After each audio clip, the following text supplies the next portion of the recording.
আজকে বানাবো মটর ডালের মুইঠা। কি দিয়ে? মটর ডাল দিয়ে। আর দেখতে পাচ্ছ সাজানোগুলো, এগুলো কিন্তু আমাদের বাড়ির গাছের আম।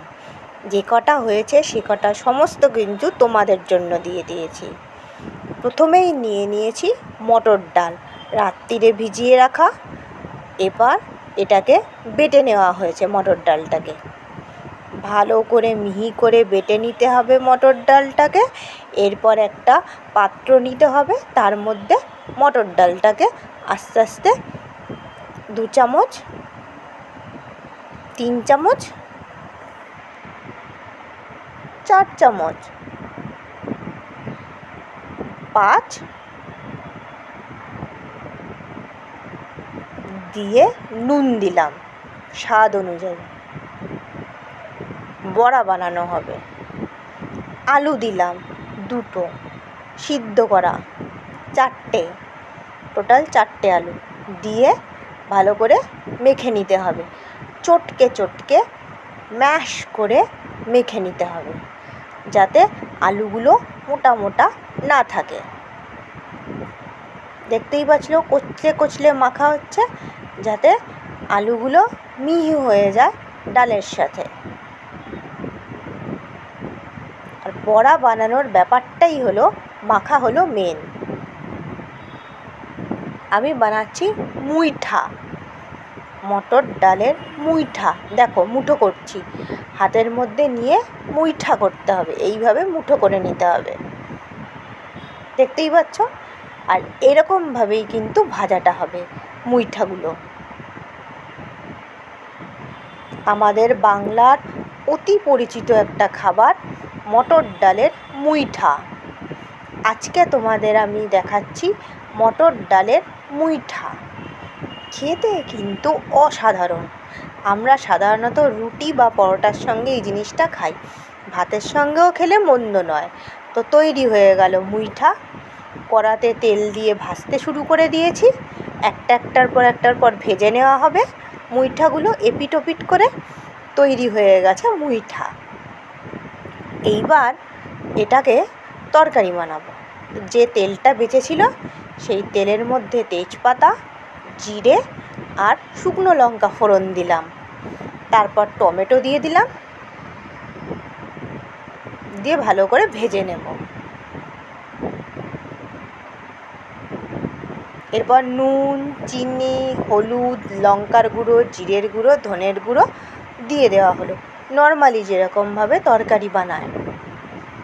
তারপর দই দিয়ে দিলাম, বাড়িতে বানানো দই দিয়ে। দেখতেই পাচ্ছ তেল বেরিয়ে আসছে।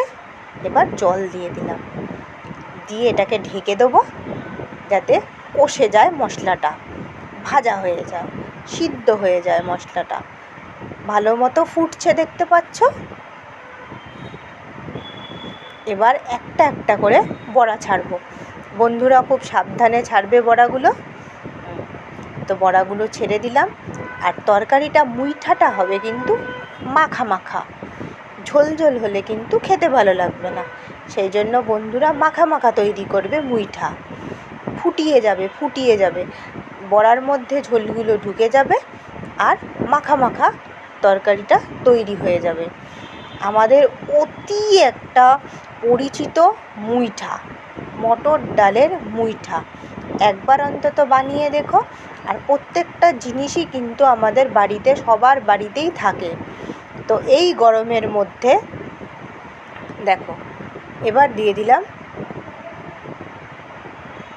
কি দিলাম, গরম মশলা। এবার ঘি দিয়ে দেবো। প্রত্যেকের বাড়িতেই কিন্তু জিনিসগুলো থাকে। তো প্রত্যেকেই কিন্তু একবার অন্তত মটর ডালের মুইঠা ট্রাই করে দেখো। খেতে অসাধারণ লাগে, দেখতেই কত ভালো লাগছে, তাহলে খেতে কীরকম লাগবে বুঝতেই পারছো। তো তৈরি হয়ে গেল আজকের রেসিপি। দেখো আস্তে আস্তে ডালের বড়াগুলো, মুইঠাগুলোকে প্লেটের মধ্যে রাখতে থাকছি। এইবার ভাবো যে শুধু কি মুইঠা খাবো? হ্যাঁ, হবে, নিশ্চয়ই হবে বন্ধুরা। তো শুধু একদমই খাবো না, আমরা একটা জিনিস বানাবো, তবে বলছি। তবে এর ওপর একটু ধনেপাতা দিয়ে দিলাম, আর আমাদের বাড়ির আম হয়েছে এই পুচকি পুচকি আম, সেগুলোকে সাজিয়ে দিলাম। গ্রেভিটাকেও দিয়ে দিলাম, মানে পরিবেশন করতে হবে, মধ্য কথা পরিবেশন করতে গেলে ঠিক যেরকমভাবে সাজানো হবে সেরকমভাবে সাজাতে হবে। ধনেপাতা দিয়ে দিচ্ছি, লাল লাল টমেটো দেখা যাচ্ছে, আর মুইঠাগুলো তো বড় বড় দেখাই যাচ্ছে, অসাধারণ খেতে লাগে। তো তোমরা কিন্তু এরকমভাবে বানিয়ে নিতে পারো বাড়িতে মটর ডালের মুইঠা।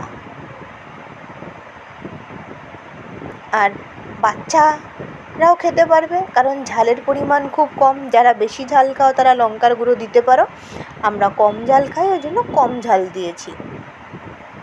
তোমরা বেশি ঝাল, লঙ্কার গুঁড়ো বেশি দিলে ঝাল হয়ে যাবে।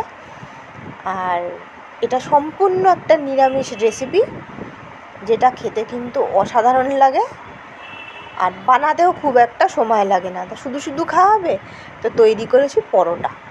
দুটো পরোটা নিয়ে আজকে মুইঠা দিয়ে জমিয়ে আড্ডা প্লাস খাওয়া চলবে।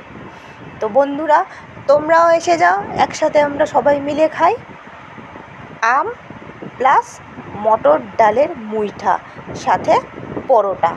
বলো, জমে যাবে তো? নিশ্চয়ই জমে যাবে। তোমরা যদি সাথে থাকো তাহলে অবশ্যই জমে যাবে। তো তৈরি হয়ে গেল।